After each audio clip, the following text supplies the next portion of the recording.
Wir sind hier in der Nähe des Chiemsees, den Gipfel des Hochfällen vor der Türe. Die beiden Brüder Peter und Manuel haben sich hier ein ansehnliches Doppelhaus erbaut, mit je einem Brunnerkamin. Jetzt brennt er. Wir haben ja da unseren Neubau und für uns war es damals eigentlich ganz wichtig, während der Bauphase schon, dass wir eigentlich bei uns im großen Raum hier einen Mittelpunkt haben wollten, der ein bisschen Wärme und Gemütlichkeit ausstrahlt. Wir haben zwar überall eine Fußbodenheizung, aber es gibt nichts Schöneres, als wenn du dann wirklich mit dem Naturholz einheizen kannst, und macht uns eine wahnsinnige Freude. Also das Praktische ist, wir haben also auch eine elektronische Ofensteuerung, also selbst für einen Laien ist überhaupt kein Problem, dass er sich dann immer darum kümmern muss, dass es mit der Luftzufuhr passt. Du heizt das ein, es ist sofort die Hitze da und du kannst dir einfach absolut gleich entspannen. Also muss ich ganz ehrlich sagen, kann man jedem nur empfehlen. Ja, ich hoffe, dass das, was ihr euch vorgestellt habt, auch jetzt wirklich da ist. Das ist eine Bereicherung für den Wohnbereich. Es macht euch ein bisschen unabhängig, wenn auch nicht das ganze Haus zu heizen ist.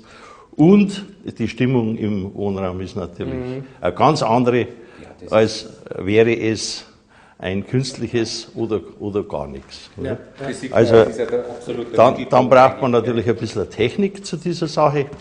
Und was da so einfach ausschaut, ist doch technisch gut entwickelt. Es raucht nichts, es spritzt nichts und es ist sicher, feuersicher. Und das sind die Dinge, die ja da wichtig sind. Und darum meine ich, dass man mit so einem Ofen eigentlich immer eine sehr gute Investition. Aber so gesehen hat sich doch die Fahrt nach Eckenfelden rentiert, weil wenn man sich das unten anschaut, dann hat man die richtige Vorstellung, was man kriegt und was man machen kann. Und jeder kann sich dann das raussuchen, so wie er es für sich braucht. Das ist richtig, nein, hat sich absolut ausgezahlt gemacht. Haben wir ja vom Großvater her schon. So gesehen, sind wir vorbelastet so von der gesehen Firma. ein Wohlsein. Prost.